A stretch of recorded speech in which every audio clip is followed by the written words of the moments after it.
আসসালামু আলাইকুম। আমি আফনান আপনাদের জন্য আজকে নিয়ে এসেছি রক্তহীন করা অ্যাম্বুলেন্সের একটি ঘটনা। কথা না বাড়িয়ে আমি সরাসরি গল্পে চলে যাই। ঘটনাটির সময় ছিল 2009 সাল। যার সঙ্গে ঘটেছিল তার নাম হচ্ছে রফিক। উনি পেশায় একজন অ্যাম্বুলেন্স চালক। উনি অ্যাম্বুলেন্সটা বেসিক্যালি দুটো মেডিকেল থেকে দুটো মেডিকেলের রোগী বা লাশ উনি আনা নেওয়া করেন। একটি হচ্ছে মিডফোর্ড হসপিটাল আর একটা হচ্ছে ঢাকা মেডিকেল কলেজ।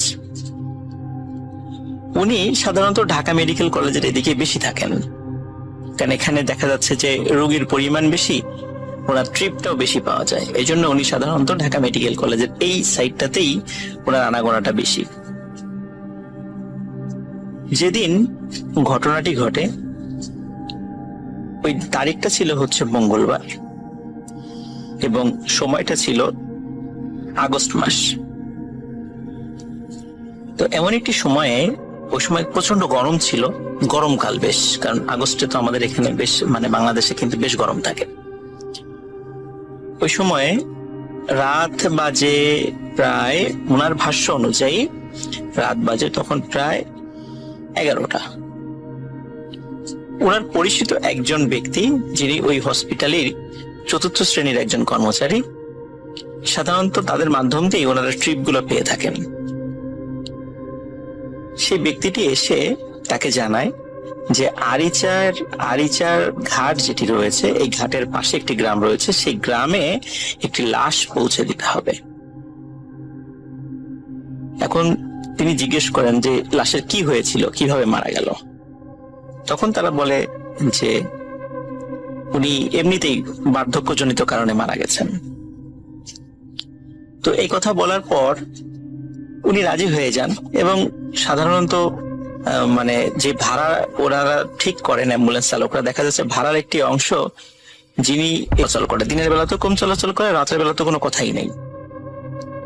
যখন উথুলি নামক ওই জায়গাটাতে উনি আসছেন গাড়ি নিয়ে, হঠাৎ করে গাড়িতে একটি ঝাঁকুনি দেয়।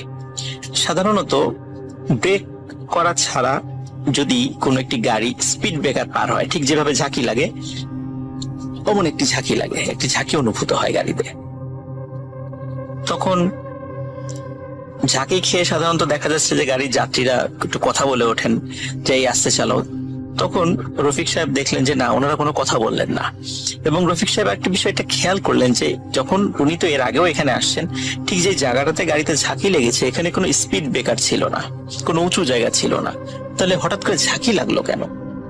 উনি চিন্তা করেন হয়তো বা চাকার নিচে কোনো ইট বা শক্ত কিছু পড়েছিল, এই জন্য ঝাঁকি লেগেছে, উনি খেয়াল করতে পারেননি। উনি আর 7-5 ভাবেননি, উনি সোজা চলে যাচ্ছেন।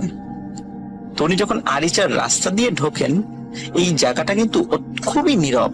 যারা ওই রাস্তায় কখনো চলাচল করেছেন, এমনকি দিনের বেলাতেও, তারা কিন্তু আপনারা জানেন যে রাস্তার দুই ধারে এখনো পর্যন্ত তেমন কোনো মানব বসতিই নাই, দীর্ঘ পথ কোনো মানব বসতি নেই। একদম ঘাটের কাছাকাছি গিয়ে গ্রাম রয়েছে, কিন্তু তার আগ পর্যন্ত রাস্তার দুই ধারে ওইভাবে কোনো আপনারা বসতি দেখতে পাবেন না।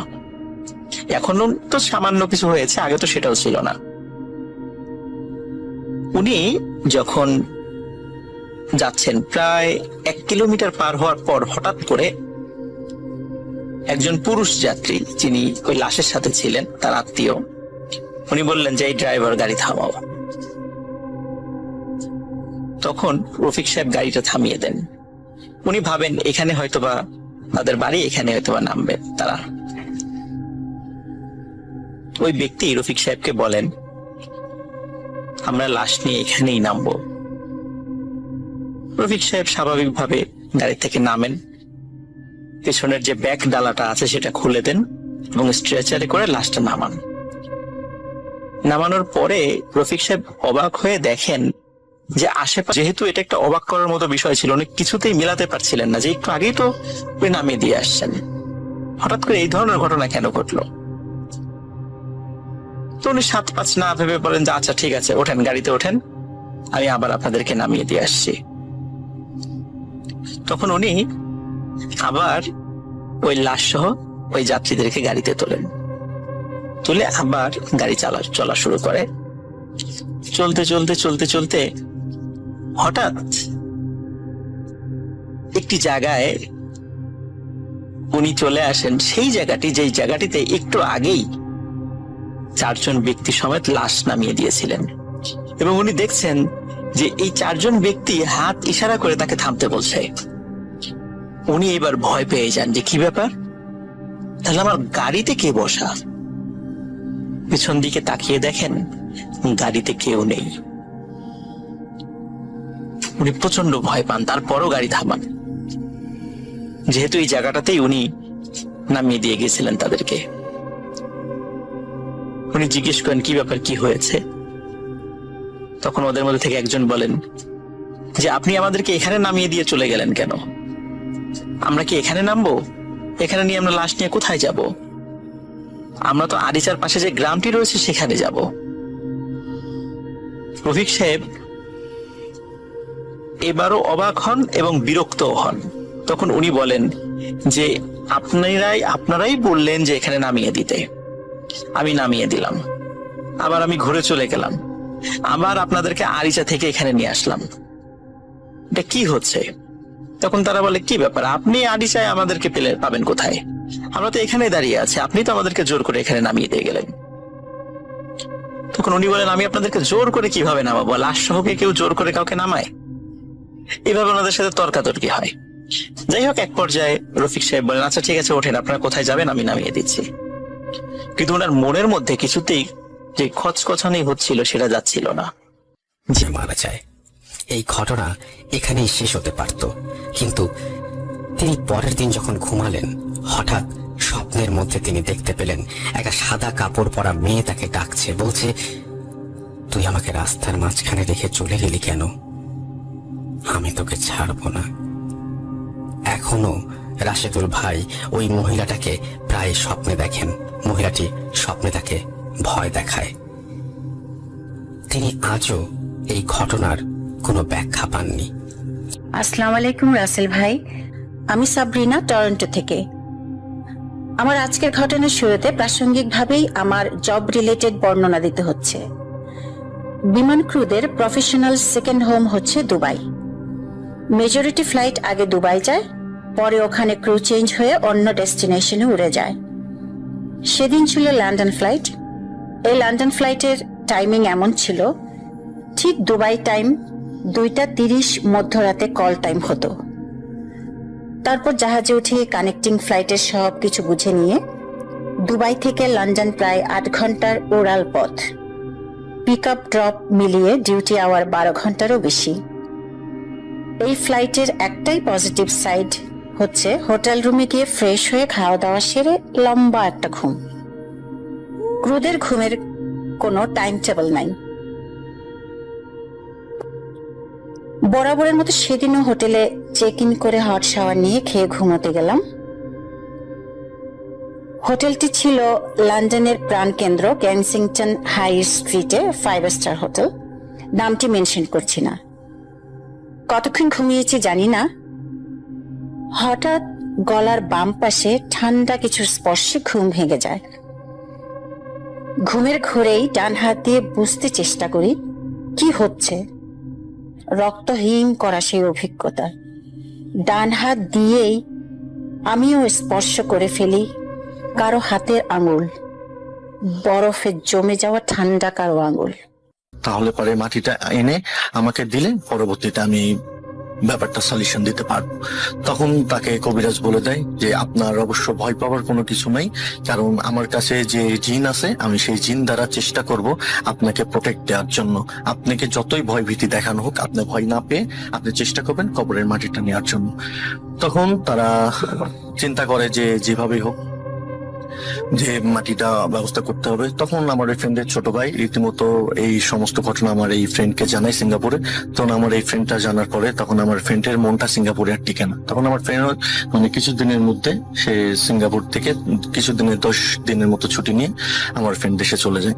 তো দেশে গিয়ে সমস্ত ঘটনা মানে এতে মধ্যে আমার ফ্রেন্ড দেশে যাইতে যাইতে আমার ওই ফ্রেন্ডের ছোট ভাই তার সমস্ত বন্ধু যারা যারা ছিল আশেপাশে আত্মীয় স্বজন সবাইকে জানাই দেয়, যেরকম খোঁজ রাখতে যে শনিবার শনিবার মঙ্গলবারে কে মারা গেছে কবরটার খোঁজ রাখতে এবং অমাবস্যার অপেক্ষা করতে থাকে। এর মধ্যে আমার ওই ফ্রেন্ড দেশে চলে যায়। আমার ফ্রেন্ড দেশে যাওয়ার পরে ফ্রেন্ডকে সমস্ত কিছু ঘটনা খুলে জানানোর পরে তখন আমার ফ্রেন্ডরা মানে ব্যাপারটা নিয়ে অনেক মানে শখিন এবং অনেক মানে মানে কান্নাই ভেঙে পড়ে যে আসলে আমার আম্মার সাথে এরকম হচ্ছে, এই এটা কি কোনো ঠিক কাজ করেছে, সে যা অবস্থায় যেরকম অবস্থা আর কি এমতো অবস্থায় তারা এক পর্যায়ে মানে মানে তাদের বাসার পাশে একটি গোরস্থান ছিল তাদের এলাকাতে, সেই এলাকাতে মানে কোন এরকম না পেয়ে মানে কবরের সন্ধান না পেয়ে তারা মানে তাদের পরবর্তী এলাকাতে মানে তাদের বাসার থেকে আনুমানিক আধা ঘন্টার মতো রাস্তা হেঁটে যেতে আধা ঘন্টা লাগবে আমার ওই ফ্রেন্ডের বাসা থেকে। তো সেই কবরস্থানে মানে তারা খোঁজ পায় যে শনিবারের দিন একটি মানে মৃতদেহ দাফন করা হয়েছে। তো এর মতো অবস্থায় তখন তারা মানে খোঁজ নেওয়ার পরে কবরটা চিহ্নিত করে রেখে অপেক্ষা করে অমাবস্যার জন্য। তো এর মতো অবস্থায় মানে অমাবস্যা চলে আসে। তো অমাবস্যা আসার পর তো আমার ওই ফ্রেন্ড তখন চিন্তা করে যে এখন যেহেতু অমাবস্যা চলে আসছে তাহলে ওই মাটিটা তো যেভাবেই হোক ম্যানেজ করতে হবে। তখন আমার ওই ফ্রেন্ডের ছোট ভাই বলে যে যেভাবেই হোক আমার মায়ের জীবন রক্ষা করতে, যেই মা আমাদের মানে তার সমস্ত কিছু মানে বিক্রি করে তার সুখের তার চিন্তা না করে আমাদের এই সম্পূর্ণ ফ্রিজ হয়ে যায়, এত পরিমাণ মানে ভয় পায়, কিন্তু তার মনের ভিতরে একটাই চিন্তা আমার আম্মাকে যেভাবে হোক বাঁচাতেই হবে। তো এমতো অবস্থায় সে রাসেল ভাই যখন কবরস্থানে মানে হেঁটে হেঁটে যাচ্ছিল মানে যাওয়ার সময় বেশ দ্রুত পৌঁছে যায় আর কি। তো যখন ওই বলেছিল যে কবিরাজ যে হয়তো তুমি যখন কবরে হাত দিবে মাটিটা আনার জন্য হয়তো এমন হতে পারে কবরের মধ্য থেকে তোমার হাতটা চেপে ধরছে কিন্তু তোমার ভয় পাওয়া যাবে না। তো রাসেল ভাই এই মতো অবস্থায় তার মাথায় চিন্তা একটাই, আমার আম্মাকে বাঁচাতে হবে। তো সে কি করে, সে কবরের স্থানে ঢুকে, যখন কবরস্থানের মধ্যে ঢোকার জন্য সে মানে ডান পাওটা কবরের স্থানের মধ্যে দিয়ে দেয় কবরের মধ্যে। তো সাথে সাথে মানে সমস্ত তখন ছিল অনেক মানে জঙ্গল মতো বাঁশের ঝাড় ছিল, অনেক ঘন ঘন বাঁশের ঝোপ ঝাড়, মানে এমনিতে অমাবস্যা রাত দেখার মতো কিচ্ছু যাচ্ছে না। তো রাসেল ভাই মানে এমন বাতাস শুরু হয় হঠাৎ করে, মানে বাতাসের সম্পূর্ণ কিছু মনে হচ্ছে সমস্ত কবর লন্ডভন্ড করে দিচ্ছে, এত পরিমাণে বাতাসে মানে আমার ওই ফ্রেন্ডের ছোট ভাই ভয়ে মানে সমস্ত ফ্রিজ, কিন্তু তার চিন্তা একটাই কবরে মাটি নিতেই হবে, আমাকে বাঁচাতে হবে, শুধু তার মনে একটাই চিন্তা। তো এমতো অবস্থায় সে যখন মানে ওই কবরের মাটিতে বিসমিল্লাহ বলে হাত দেওয়ার পরে তখন কোনো সমস্যা হয় না। তখন যখন যে কবরের মানে কবরের ডান হাত দিয়ে মাটিটা নিয়ে কবর থেকে যখন বের হতে লাগে তখন রাসেল ভাই মনে হচ্ছে যে পিছন থেকে তাকে কেউ মানে এমন অবস্থায় মানে সমস্ত শক্তি দিয়ে তাকে ধরে রাখছে, পিছন থেকে সামনে কোনো মতেই এগোতে পারতেছে না। তো এক পর্যায়ে রাসেল ভাই সে অনেক ধস্তাধস্তির মধ্য দিয়ে মনে হচ্ছে যে মানে কবর থেকে বের হয়ে সে রাস্তা দিয়ে হাঁটতেছে, তার মায়ের কণ্ঠ নিয়ে ডাকতেছে বা তার বাবার কণ্ঠ নিয়ে ডাকতেছে, কখনো কখনো তার ভাই বা কখনো অনেক ভয়ঙ্কর আওয়াজ দিয়ে ডাকাডাকি করতেছে, কিন্তু সে কখনো পিছনে ফিরে তাকায় না একবারে ভুলেও। তো এর মধ্যে কবিরাজ তার জিন দ্বারা সবকিছু পর্যবেক্ষণ করে। তো এক পর্যায়ে রাসেল ভাই আমার ওই ফ্রেন্ডের ছোট ভাই বলে যে আমি এতক্ষণ ধরে হাঁটতেছি কিন্তু আমার ওই রাস্তা যেন শেষ হচ্ছে না, মানে কত দূর ভাই আপনি একটু দেখেন মাটি আছে। তেমন মতো অবস্থায় কবিরাজের সাথে ওই আমার ওই ফ্রেন্ড এবং ফ্রেন্ডের ছোট ভাই কবিরাজের সাথে ওই কূপের মধ্যে যায়। কূপের মধ্যে গিয়ে ওই কবিরাজ একটি মন্ত্র পড়ে, কূপের কাছে গিয়ে ওই একটি মন্ত্র পড়ে ওই কবরের মাটিতে মন্ত্র পড়ে কূপের চারদিকে সুন্দর মতো ছিটিয়ে তখন আমার ছোট ফ্রেন্ডকে বলে যে এটা একটা জিন দ্বারা পর্যবেক্ষণ করা হচ্ছিল, যদি কোনো এইটা ব্যতীত যদি কেউ এই কূপের মধ্যে এখানে এসে ওই কূপটা তোলার চিন্তা করতো তাহলে তাকে মেরে ফেলতো ওই চিন্তা। তো যেহেতু এখন ওই বন্ধ করে দিয়েছে তো তখন বলে যে এখন ওই কূপের মধ্যে নেমে ওই কুফরিটা তুলতে হবে, তুললেই আপনার আম্মা সুস্থ করা যাবে ইনশাল্লাহ। তখন রাসেল ভাই কি করে, আমার ফ্রেন্ডের ছোট ভাই নিজে বলে যে আমি নিচে যাব। তখন তারা দড়ি দিয়ে রিক্স নেয় না, তখন তারা চিন্তা করে বাঁশ ছাদ থেকে কাঁচা বাঁশ বড় বড় কুঞ্চি সহ বাঁশ কেটে যাতে সিঁড়ি মতো করে মানে ধরে ধরে নামতে পারে এবং ধরে ধরে অনায়াসে উঠতে পারে। তো আমার ফ্রেন্ডের ছোট ভাই গিয়ে ওই কূপের মধ্যে নেমে কূপের মধ্যে থেকে ওটা যখনই তুলে এনে দেখে রাসেল ভাই ওখানে মানে অনেক মানে ওই কুফরিটা। তো তখন কবিরাজ বলে এখন যেহেতু এটা ওঠানো হয়েছে, এটাকে একটা দোয়া পড়ে গোরস্থানের মধ্যে মানে জুম্মার দিনে গোরস্থানের মধ্যে মানে এটাকে পুঁতে দিলে পারে তখন আপনার মা ধীরে ধীরে সুস্থ হয়ে যাবে। কিন্তু ওর মধ্যে যে কাপড়টা দেওয়া হয়েছিল, তখন কবিরাজকে জিজ্ঞেস করে এই কাপড়টা কেন দিয়েছেন? তখন ওই কবিরাজ যেটা বলে, এই যে কাপড়টা দেওয়া হয়েছে আপনার আম্মার, এই কাপড়টাতে যতদিন পর্যন্ত মানে আস্তে আস্তে মানে পচতে থাকবে ততদিন মানে আপনার আম্মা ধীরে ধীরে মৃত্যুর করে ঢলে পড়বে। যখন এই কাপড়টা সম্পূর্ণ পচে যাবে তখন মানে আপনার আম্মা মারা যাবে আর কি। তো তখন তারা ভীষণ ভাবে শকি হয়ে তার মানে কবিরাজকে বলে, আপনি যা করেছেন আপনার সবকিছু করণের জন্য আমরা ক্ষমা করে দিলাম আমার মায়ের জানের বিনিময়ে। তো এই কথা বলে তার সে চলে যায় কবিরাজের মতো। তো পরে তার কাছে খোঁজ নেওয়া হয়, সে বলে যে গোরস্থানে সেটা পুঁতে দিয়েছে জুম্মার নামাজের পরে। ধীরে ধীরে আমার ওই ফ্রেন্ডের আম্মা সুস্থ হয়ে ওঠে। রাসেল ভাই এই কথা মানে এই কথাগুলো এই কাহিনীটা বলতে বলতে আমাকে আমার ওই ফ্রেন্ড সাথে সাথে কান্না করে আমার সামনেই রাসেল ভাই তার আম্মাকে ফোন দেয়, এবং তার আম্মা এখনো জীবিত আছে ইনশাল্লাহ আল্লাহর রহমতে। রাসেল ভাই এই ছিল আমার একটি ঘটনা, অত্যন্ত সত্য ঘটনা রাসেল ভাই। আসসালামু আলাইকুম রাসেল ভাই, জাপান ওসাকা শহর থেকে বলছি। তো আজকে আমি যে ঘটনাটি বলবো সেটি হচ্ছে মূলত একটি জাপানে, আমি যেখানে থাকি আমার বাসার একটু পাশে বলতে 20-25 মিনিট সময় লাগে। তো ওই বাড়িটির ঘটনা। তো বাড়িটি বর্তমানে আপনার নাই, ওটা পুরো ধ্বংস করে দিয়েছে। ওখানে ওই বাড়িটির জায়গা আস্তে আস্তে উপরে উঠে দেখলো যে আপনার মোটামুটি উপরে লাইটিংটা একটু কম, সেক্ষেত্রে আশেপাশের জিনিসগুলো একটু ওরকম অস্পষ্ট ভাবে দেখা যাচ্ছিল। কিন্তু যেটা আমি বললাম যে আপনাকে বোঝা যাচ্ছিল যে কিছু একটা আছে, এবং সেটা কি আছে ওটা এক্স্যাক্টলি বলা যাবে না, কাছে গেলে বোঝা যায়। তো ওইরকম একটা আলো ছিল, কিন্তু উপরে 2 তলাতে আর একটু ডার্ক ছিল। তো সে যেহেতু দেখলো যে 2 তলাতে একটি মানুষ দেখা গিয়েছিল, তো সে ভাবলো হয়তো বা 2 তলা। তো সে যখন উঠে আপনার হাতের বাম পাশ দিয়ে রুম, তো ওখানে রুম বলতে কি প্রথমটা হচ্ছে 2 তলায় উঠলেই মুখের সামনে যে রুমটা সেটা হচ্ছে ওদের এটা কি বলে না ডাইনিং স্পেসের মতো, খাওয়া দাওয়া করে। এর পরেরটা হচ্ছে ওদের বেডরুম বা অনেকে থাকে ওখানে, হচ্ছে ওদের খাট বেড থাকে ওখানে। কিন্তু প্রথম রুম হচ্ছে আপনার ডাইনিং রুম, যেখানে ওদের খাওয়া দাওয়া করে। তো ও দেখলো যে উল্টা, মানে ওই বাসাটা তো উল্টা, ভিতরেরটা তো হচ্ছে আপনার ডাইনিং স্পেস আর সামনে হচ্ছে বেডরুম। তো সে বেডরুমটা ক্রস করে আপনার ডাইনিং স্পেসের সামনে যখন গেল, তখন দেখলো যে ওই মেয়েটির পজিশন পর্যন্ত গেল। সে তখন পর্যন্ত সে বুঝে নিল যে মেয়ে, তো ওখানে পজিশন পর্যন্ত গেল। যাওয়ার পরে সে জাপানিজ গ্রিটিংস দিল, দিয়ে তখন বললো যে এই তো আমাদের একটু সমস্যা হচ্ছে, আমরা আপনার বাড়ির পাশেই থাকি। তো মেয়েটি তখন তার দিকে ফিরলো।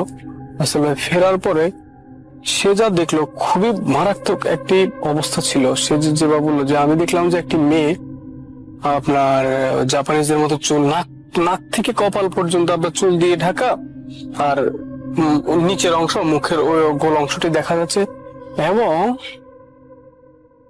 ওই মেয়ে কাপড় একদম। তো হঠাৎ পেছন ফিরে দেখে যে একাই মানে কাপড়গুলোর মধ্যে আগুন ধরে যায় এবং দাও দাও করে জ্বলতে থাকে। এবার এর কোনো রিজন পাচ্ছিল না, তো ওরা নিজেদের মধ্যে একটা রিজন দিল যে আমার মেশো হয়তো সিগারেট খাচ্ছিল, সেখান থেকে হয়তো ভেজা কাপড়ে আগুন ধরে গেছে, এরকম একটা ওরা নিজেদের মতো বানিয়ে নিল। অ্যাকচুয়ালি যেটা হয় না, মানে ভিজে কাপড় কি করে আগুন ধরে আমি জানি না। তো আমরা যখন শুনছিলাম ঘটনাটা, তখন আমাদের রিয়াকশনটা এরকম হয়েছিল যে ভিজে কাপড়ে কি করে আগুন ধরে, তো আবার দাও দাও করে জ্বলছে, যেন আমার এমন একটা ভাব ওর মধ্যে কেরোসিন ছিল। তো জল না মানে কেরোসিন ছিল আর কি ওই কাপড়গুলোর মধ্যে। তো এটা একটা সত্যি মানে অদ্ভুত ব্যাপার, এটা অসম্ভব ব্যাপার।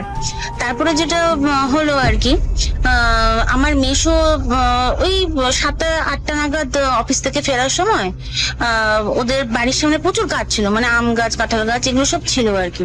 তো ও নিচ দিয়ে আসছে, আসার সময় দেখতে পাচ্ছে আম গাছের ডালের মধ্যে কে যেন ঝুলছে। ওটাকে ভালো করে দেখার জন্য সামনে গেছে, সামনে যাওয়ার পর দেখছে যে এরকম গেরুয়া রঙের পোশাক পরা একজন, এবং সে মানে তার মানে মাথা পাতা কিছু দেখা যাচ্ছে না, কিন্তু পা দেখা যাচ্ছে শুধু, সে ঝুলছে আর কি। মানে ঝুলছে মানে এটা কি, মানে দুলছে আর কি, গাছের ডালে বসে দুলছে। তো এই ঘটনা দেখার পর আমার মেশো ওখানে দাঁড়িয়ে থাকার সাহস হলো না। আর চাঁদের আলো মোটামুটি ভালোই ছিল, পূর্ণিমা ছিল সেদিনকে, আর ওদের বাড়ির সামনে যে গেটটা ছিল সেখানেও আলো থাকতো, সুতরাং না দেখার কোনো ব্যাপার নেই। তো মোটামুটি এই হচ্ছে ঘটনা। তারপর বাড়িতে এসে চেপে গেছিল ব্যাপারটা, বলেনি কাউকে। এরপরে যে ব্যাপারটা হলো সেটা হচ্ছে যে আমার কাজিনদের সাথে হলো। তো কাজিনদের ব্যাপারটা কি হয়েছিল, ওরা সবাই মিলে যেসব ভাই বোনরা রয়েছে ওরা বসে ওই ঠিক সিঁড়িতে ওঠার যে মানে কি বলবো, ছাদে যে সিঁড়ি থাকে আর কি, ছাদে ওঠার যে সিঁড়ি, ঠিক ওইখানটায় বসে বসে আর কি সবাই গল্প করছিল। তো হঠাৎ ওরা দেখছে বা অনুভব করছে যে মানে একজন কেউ মানে দৌড়ে ওপর থেকে নিচে আসছে বা নিচ থেকে ওপরে যাচ্ছে, সে দুমদাম আওয়াজ, কিন্তু ওরা কিছু দেখতে পাচ্ছে না, কিন্তু আওয়াজটা অনুভব করতে পারছে। এবং তার পাশ কাটিয়ে মানে ওরা যেখানে বসে আছে ঠিক তার পাশেই মানে এই যে এই মানে হালচাল গুলো হচ্ছে, মানে একবার উপরে যাচ্ছে দৌড়ে, একবার নিচে আসছে, মানে এই অবস্থা। তারপরে যেটা হলো সেটা, ওরা তো খুব ভয় পেয়ে গেল, কাউকে দেখতে পাচ্ছে না, এদিকে বিভৎস আওয়াজ, দুমদাম দুপদাপ আওয়াজ হচ্ছে। তারপর ওরা নিচে গিয়ে ব্যাপারটা সবাইকে বললো, তো ওরা খুব একটা পাত্তা দিল না। তারপরে যেটা হলো সেটা হচ্ছে যে যে ছেলেটি মারা গেছিল তার মায়ের ঘটনা। তো তিনি আর কি মানে বসে বিশ্রাম করছিলেন বারান্দায় বিশ্রাম করতে করতে হঠাৎ করে দেখছে যে ওনার পাশে একটা মাদুর বিছানো ছিল, দেখছে দুটো মানে কাটা হাত আর কি, কালো রঙের, মানে কবজি অবধি দেখা যাচ্ছে আর কি হাতটা, বর্ণনাটা এরকম, সে মাদুর গোটাচ্ছে এবং সেটা বিভৎস, আর কোনো বডি পার্ট নেই, নাথিং। তো এইটা দেখে আর কি প্রচন্ড মানে ভয় পেয়ে যায়, এবং সেটা উনি অজ্ঞান হয়ে যায়, চিৎকার করে, স্বাভাবিক ব্যাপার সেটা। তো সবাই আসে, এসে ওনাকে জল টল দেওয়া হয়, ঠিকঠাক করা হয়, তারপর মানে উনি ব্যাপারটা সবার সঙ্গে শেয়ার করছে ব্যাপার। তো ওরা তারপরে সঙ্গে সঙ্গে এটা শোনার পরে সমস্ত ব্যাগ ট্যাগ প্যাক করে একদম প্রেত গয়ার দিকে রওনা হলো, হয়ে ওখানে গিয়ে সমস্ত কাজ টাজ করলো, এবং কাজ টাজ করার পরে মোটামুটি উপদ্রবটা কিন্তু পরের দিন থেকে অনেক কমে গেল। ওদের বাড়িতে যে উপদ্রব গুলো হতো সেটা কিন্তু অনেকটাই কমে গেল, এবং তার ছাড়াও ওই বাড়িতে অনেক পুজো রিচুয়ালস অনেক করে। তো সে করার পরে যে মহিলাতান্ত্রিক ছিলেন উনি কিন্তু সবার হাতে তাবিজ কবচ বেঁধে দিয়েছিলেন, এটা ফর সেফটি আর কি। আর আমার যে বোন, তাকে মামার বাড়ি পাঠিয়ে দিয়েছিল। তো তার কারণ হচ্ছে যেহেতু ওকে ওরকম করেছিল আর কি, ভয়ানক ব্যাপারটা, সে তো রিস্ক নেয়নি আর কি। তো যে ওই প্রেত গয়াতে ওই পিন্ডি দান করার পরেই কিন্তু ওদের বাড়িতে উপদ্রবটা একেবারেই কমে গেল, মানে 7 দিনের মধ্যে কমে গেল, একদম একদম নর্মাল, যেন কিছুই হয়নি, মানে এরকম একটা ব্যাপার। আসসালামু আলাইকুম। আমার নাম পরিচয় কিছুই আসলে প্রকাশ করতে যাচ্ছি না। তো আমি আজকে যে স্টোরিটা বলবো এটা হচ্ছে আমার এক পরিচিত ফ্রেন্ডের বড় ভাইয়ের। তো ঘটনা শুরু করি। তো ঘটনাটা হচ্ছে যে বাড়িটার মধ্যে, সে বাড়িটা বর্ণনাটাকে দেই। বাড়িটা হচ্ছে আপনার 4 তলা, আর 4 তলা বাড়ির একটু লম্বা আর কি, সিঁড়ি কোঠাটা মাঝখান দিয়ে। তো পেছনের সাইডটা আপনার হচ্ছে একটা ওই ডোবার মতো। তো ওই ডোবাতে আসলে কেউ যায় না, অনেক বছর যাবতীয় পরিত্যক্ত ময়লা টয়লা ফেলাইছে। তো যেই বড় ভাইয়ের কথাটা বলতেছিলাম, তার একটা বদভ্যাস ছিল, সে রাতের বেলা অনেক সময় মানে অনেক রাত পর্যন্ত, 3টা থেকে 4টা পর্যন্ত ছাদের মধ্যে ঘোরাঘুরি করতো। তো একদিন হঠাৎ করে মাঝখানে যে সিঁড়িকোটা, ওই সিঁড়িকোটার মানে একেবারে সামনের দিকে হচ্ছে রাস্তার সাইড। তো ওই রাস্তার সাইড থেকে সে স্মোকিং করে তো ওই হাঁটতে হাঁটতে পেছনের সাইডে আসছে। তো আসার পরে হঠাৎ করে দেখতেছে যে পেছনের সাইডে একটা মানে কালো শেপ দাঁড়ানো। তো সে আসলে চিন্তা করতেছে যে এটা কি কোনো ছায়াটা পড়লো নাকি। তো সে একটু সামনে যায়, তো সামনে যাওয়ার পরে দেখে যে ওই শেপটা আস্তে আস্তে একটু বড় হইতেছে, আর ওই আপনার ওই তার রুমের মধ্যে যায় শুয়ে পড়ছে কাঁথা টাথা নিয়ে। তো তার রুমটা হইতেছে গিয়ে ওই ইসের ওই ডোবার পাশে জানলা আছে। তো ওই আপনার ওই যখন শুইছে তখন ওই তার নাম ধরে ডাকতেছে, এই নিচে আয়, তারপরে এই দরজা খোল, হ্যাঁ এই আমি তোরে নিতে আসবো, এই ধরনের কথা বলতেছে। তারপরে যেমন মানে খুব খারাপ অবস্থা, 1 সপ্তাহ পর্যন্ত জ্বর ছিল। তারপরে সে হুজুর দেখানো হয়, ডাক্তার দেখানো, ওষুধ খাওয়ার পরেও ভালো হয় না। তারপরে কবিরাজের কাছে নিয়ে যাওয়া, হুজুরের কাছে নিয়ে যাওয়া হয়। তো হুজুর আর কি বিষয়টা শোনার পরে বলে যে ওই ছাদের মধ্যে তাকে রাত্রিবেলা যেতে নিষেধ করছে, কারণ ওই ছাদের মধ্যে যে জিনিসটা চলাফেরা করে সেটা প্রায় আপনার ওই 300 বছর বয়স ধরে এটাই এই জায়গায় দেখা যাবে। এটা রাস্তা, হ্যাঁ এটা ডোবাইতে থাকে আর কি, ডোবাটাতে থাকে, অনেক পুরানো ডোবাটার মধ্যে থেকে ওইখান দিয়ে অনেক দূরে যায়।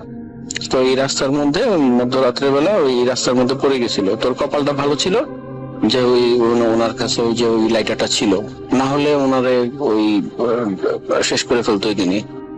তো উনি এরপরে থেকে আর ওই যায় না, ওই ছাদের উপরে যায় না। তো প্রায় সময়তেই আপনার হচ্ছে ওই যে ডোবা থেকে রাত্রেবেলা ঘুমানোর পরে এই দেখে মানে ওই শব্দটা শুনে, ওই যে তুই কাজটা ভালো করিসনি, তোকে যদি আমি আবার পাই তাহলে তোকে আমি একদম মাটির মধ্যে কেড়ে ফেলবো, এই ধরনের কথাটা বলে তারপরেও মাঝে মাঝে আর কি ভয় টয় পায়। তো এই ছিল আমার ঘটনা, ভালো লাগলে শেয়ার করবেন, ধন্যবাদ।